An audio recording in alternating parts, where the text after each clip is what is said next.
आज टाटा मोटर्स में पर लगे हैं, लेकिन इस समय फोकस करना चाहिए M&M के शेयर पर। देखिए 1% की बढ़त पर इस समय कारोबार करता हुआ।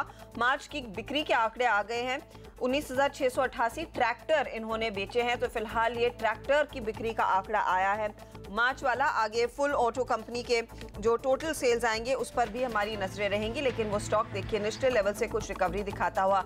एस्कॉर्ट्स की बिक्री के आंकड़े भी हमने कुछ देर पहले देखे। यहाँ पर गौर करिएगा कि जो एक्सपोर्ट है उसमें अच्छा खासा इजाफा जरूर आया है, लेकिन डोमेस्टिक बिक्री पर थोड़ा सा दबाव। और अगर आपको मैं तुलना करके बताऊं कि किस तरह का प्रदर्शन देखने को मिला है साल दर साल, अगर आप देखें M&M की बिक्री, यानी कि हम अब 2018-19 में हैं, तो इस साल अप्रैल 2019 की जो की जो बिक्री के आंकड़े थे उसके तुलना में अगर आप पिछले साल 2018 के आंकड़े देखें तो हम 31% कम गाड़ियां बेचते हुए दिखाई दिए हैं। ये M&M की ओर से स्थिति उभर कर आई है, लेकिन स्टॉक अभी आधा % नीचे। क्या मूड बनेगा मार्केट का? आज निफ्टी ने तो हाई नया वाला बनाया नहीं, लेकिन सेंसेक्स ने जरूर बनाया है, और ऐसी स्थिति में आप देखिए अभी भी 39,000 के आसपास ही इस समय ट्रेड बनता हुआ दिखाई दिया है। निफ्टी तैयारी कर रहा है 11,760 के लेवल को निकालने की। रेट कट की उम्मीद में हमने देखा है सरकारी बैंक NBFC शेयर दौड़े हैं, और आज फिर मिड कैप इंडेक्स 6 महीनों की ऊंचाई पर 177 अंकों पर। मेटल IT यहां पर सबसे ज्यादा एक्शन है। ऑटो कंपनियों में भी नेशनल लेवल से कुछ खरीदारी देखने को मिली। तो मार्केट की तस्वीर आपके सामने है। अब आपके रेडार पर कौन से स्टॉक्स रहने चाहिए ये वरुण बताएंगे, और हम आपके लिए एक ट्रेड भी निकालेंगे प्रकाश गाबा के साथ। आप दोनों का ही स्वागत है। प्रकाश, पहले आप बताइए इस समय निफ्टी का ट्रेड क्या है? 11,720 आज का टारगेट था। आज हमने कुछ 11,716 देखा, तो टारगेट तो अचीव हुआ, लेकिन कहीं पर भी वीकनेस नज़र नहीं आती। स्ट्रेंथ डेमोन्स्ट्रेट हुई है, और जो बहुत ही स्ट्रॉन्ग सपोर्ट जोन है 11,550 के। जब तक ये बरकरार है, ट्रेंड स्टिल इंटैक्ट है, और हायर लेवल से न्यू हाई भी बन सकते हैं, क्योंकि निफ्टी सेंसेक्स ने नया हाई बनाया है। रही बात बैंक निफ्टी की, यहाँ पर 31,003 का ये टारगेट है, वो अब दूर है। अगर वो 31,000 की तरफ जाएगा तो निफ्टी तो नया हाई बनाएगा ही। तो मुझे अब भी इसमें ट्रेंड ठीक ही नजर आता है, वीकनेस नजर नहीं आती। ओके, तो वीकनेस है नहीं। निफ्टी में तेजी देखने को मिलेगी। प्रकाश, स्टॉक्स आपने कौन से चुने हैं बताइएगा?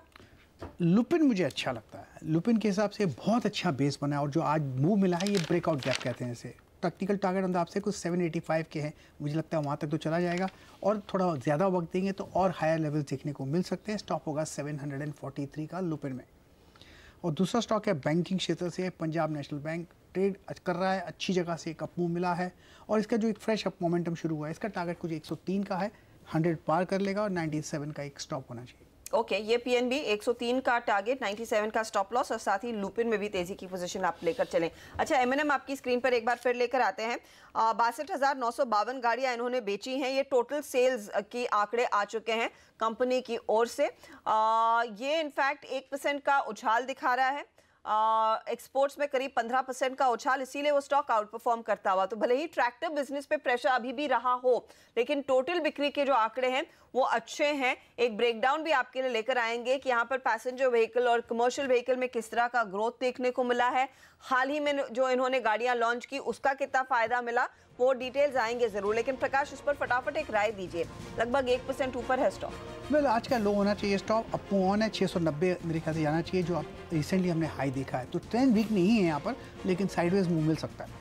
नहीं तो इस समय लेंगे कि नहीं लेंगे? मेरे ख्याल से टाइट स्टॉप है, इसलिए ले सकते हैं यहाँ पर, क्योंकि आज का लो अभी ट्रेड कर रहा है 681। आज का जो लो है करीब 677 का है। ज़्यादा वक्त फर्क है नहीं, सिर्फ 4 रुपये का स्टॉप है, तो रिस्क रिवॉर्ड रेशो फेवर में है, लेना चाहिए। तो 690 के टारगेट के लिए अभी भी खरीदा जा सकता है। वैसे भी निचले लेवल से बहुत ही बढ़िया चाल सभी ऑटो कंपनियों ने दिखाई है। चलिए वरुण के पास चलते हैं, और वरुण तैयार है ये बताने के लिए कि मिड कैप्स में आज जोश कहां पर है। Varun,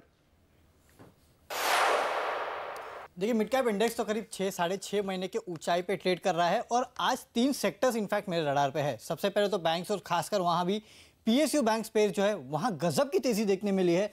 Andhra bank, Jammu and Kashmir bank, Lakshmi Vilas bank, bank of Baroda को देख लीजिए, यहाँ करीब 5 से 14% के आसपास की तेजी है। तो ये एक स्पेस है जो आज पूरी तरह से आउट परफॉर्म कर रही है।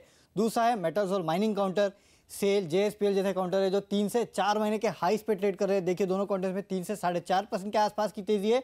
और सीमेंट काउंटर्स, क्योंकि यहाँ दाम बढ़ने की बातें चल रही है, इसके चलते जो सीमेंट काउंटर्स है वहाँ आज अच्छी खासी तेजी है। इंडिया सीमेंट, हिडलबर्ग सीमेंट को देख लीजिए, वहाँ गजब की तेजी आज देखने मिल रही है। इनफैक्ट हिडेलबर्ग सीमेंट तो आज अपने लाइफ हाई पे भी ट्रेड कर रहा है और इंडिया सीमेंट करीब 5-5.5% के आसपास की तेजी दिखा रहा है। तो ये 3 सेक्टर है जहाँ सबसे ज़्यादा तेजी देखी जा रही है। खबरों के चलते और काफ़ी सारे स्टॉक्स है जो एक्शन में है। एक तो SRF, इसकी जो दहेज की फैसिलिटी थी वो ये बंद करने वाली है, लेकिन उसके बाद स्टॉक में अच्छी खासी रिकवरी देखने मिली है। निचले स्तर से करीब 10-11% के आसपास की रिकवरी है। BHEL, दरअसल इस कंपनी ने गेल के साथ एक MOU साइन किया है, उसका फायदा मिलता है 3-3.25% के आसपास की तेजी।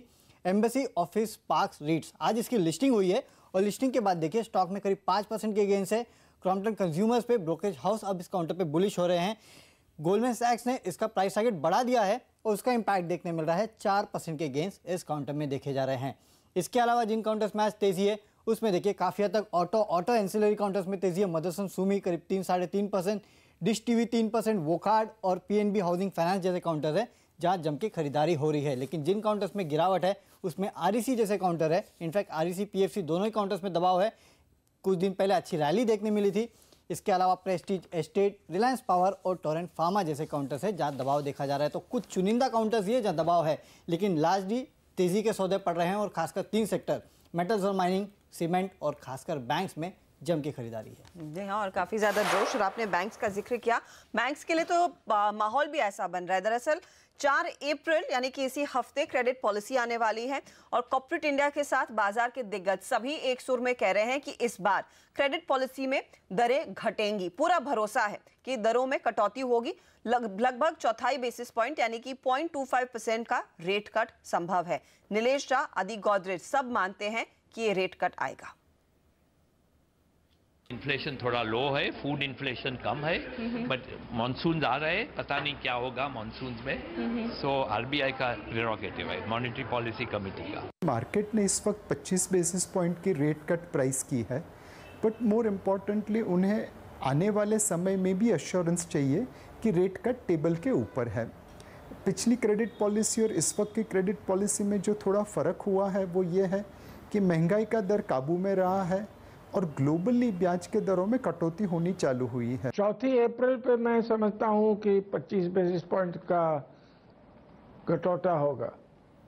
तो दाम घटेंगे, माफ कीजिएगा, रेट्स घटेंगे, ये साफ नजरिया बन रहा है। इस बीच बैंक ऑफ बड़ौदा का एक स्टॉक आपकी स्क्रीन पर लेकर आते हैं। आज तो वैसे भी इसमें काफी तेजी बनी है, लेकिन इस मिनट खरीदारी और बढ़ती हुई स्टॉक आपकी स्क्रीन पर लेकर आते हैं। 136 के लेवल्स आ चुके हैं इस शेयर में। प्रकाश, ये खरीदेंगे? क्या लेवल होगा आगे? 132 से 131 का स्टॉप होना चाहिए। मुझे 140 की तरफ जाने की कोशिश कर रहा है। अच्छा मोमेंटम है बैंक ऑफ बड़ौदा में। ओके, तो आप कह रहे हैं 140 की तैयारी, यहाँ पर तेजी की पोजीशन लेकर चलें। ये स्टॉक देखिए आउट परफॉर्म करता हुआ। अच्छा, 12 बजे हम एक दो दिग्गज कंपनियों की बात कर रहे थे। एक तो इंडिया बुल हाउसिंग फाइनेंस था, जिसमें पॉजिटिव टेरिटरी में कारोबार अब काफी कॉन्फिडेंटली आ गया है। देखिए लो से करीब 4% ऊपर आ चुका है वो स्टॉक। 864 के लेवल्स, 875 का पहला टारगेट दिया था सुमित ने, 873 छूकर आया है। अब प्रकाश 10 रुपए नीचे है उस हाई से। क्या अभी भी मौका है उन लोगों के लिए जो पहले शायद 1 घंटे पहले पोजीशन नहीं ले पाए? क्योंकि 4-5 दिनों से एक अपू देखा है हमने, मेरे ख्याल से अब भी वीकनेस नहीं है, स्ट्रेंथ। हाँ, ऑल टाइम हाई की जो रिसेंट हाई है उसके आसपास है, लेकिन मुझे स्ट्रेंथ नज़र आती है। लेना चाहिए। स्टॉप होगा करीब 845 का और मेरे ख्याल से टारगेट होगा कुछ 875 का। और दूसरा जो स्टॉक हमने जिसका जिक्र किया था वो रिलायंस इंडस्ट्रीज था, वो भी आपकी स्क्रीन पर लेकर आएंगे। तब इसमें बस तेजी की शुरुआत ही हो रही थी। अब देखिए वो 2% ऊपर स्टॉक ट्रेड कर रहा है। देखिए 12 बजे हमने बात की थी और उसके बाद लगातार उसमें तेजी देखने को मिली है। इस पर आज का टारगेट क्या है? 400 आज का तो नहीं कहूँगा, लेकिन 425 मुझे 1425 नजर आ रहा है मुझे। पहला तो रहेगा पड़ाव 1400 का, वो पार ही कर लेगा क्योंकि इसमें अच्छी तेजी है और स्टॉप होगा करीब 1375 का। अच्छा मोमेंटम है इस रिलायंस इंडस्ट्रीज में। ओके, और एक डिस्क्लोजर हमारी तरफ से, जो चैनल आप देख रहे हैं इसका स्वामित्व और प्रबंधन RIL के हाथ में ही है। ये हमारी तरफ से स्टैंडर्ड डिस्क्लोजर।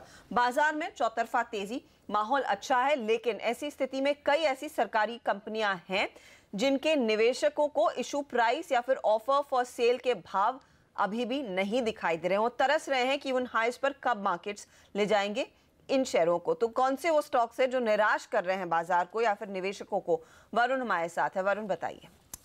देखिए, आपको पता होगा कि हाल फिलहाल में रेल विकास निगम का IPO खुला हुआ है, तो लाइफ हाइस पे मार्केट है और एक सरकारी कंपनी का IPO आया है। ये मैं आपको इसलिए बता रहा हूँ कि पिछले कुछ समय में करीब 10 ऐसे सरकारी कंपनीज का IPO आया है जो मैंने डेटा खंगाला है, और ये जो कंपनियां हैं अपने आईपीओ प्राइस से, इसमें 10 में से 8 कंपनी अपने आईपीओ प्राइस से नीचे ट्रेड कर रही है और कुछ तो इतने नीचे ट्रेड कर रही है कि डाउट जाता है कि फिर से वो ऑफर प्राइस जो है, आईपीओ का प्राइस जो है वो आएगा कि नहीं।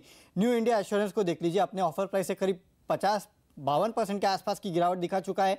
जीआईसी में करीब 47% के आसपास की गिरावट आ चुकी है। हिंदुस्तान एरोनॉटिक्स में करीब 42%। गार्डन रीच शिपयार्ड, आपको याद होगा कुछ ही समय पहले आईपीओ आया था, आईपीओ प्राइस से ये करीब 17% के आसपास नीचे ट्रेड कर रहा है।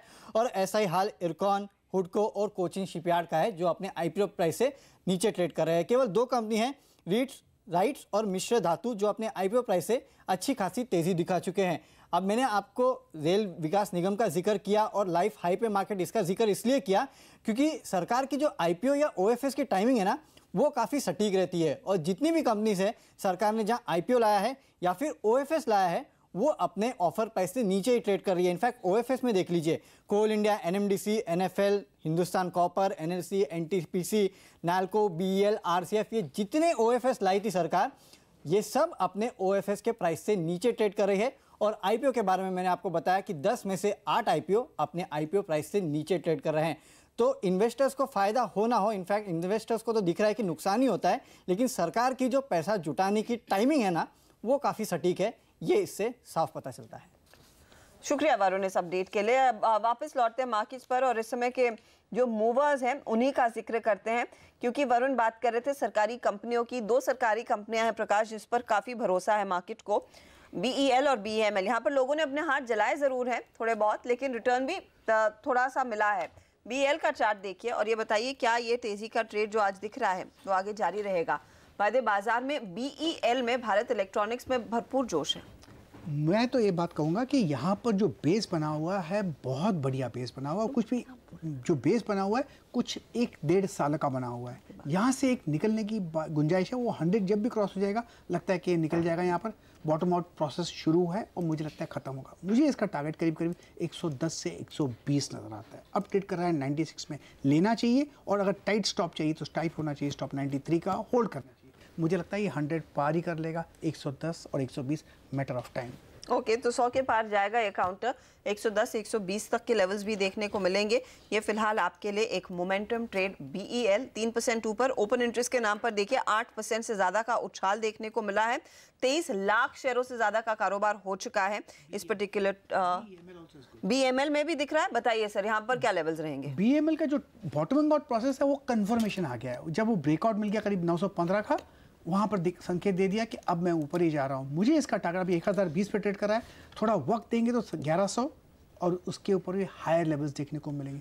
हाँ, इतना है कि इसमें स्टॉप थोड़ा डीप चाहिए 960 का डिलीवरी बेस के लिए, क्योंकि साइडवेज में वो मिल सकता है, वो एक एडवांटेज है, लेकिन स्टॉप डीप ज़रूर आता है।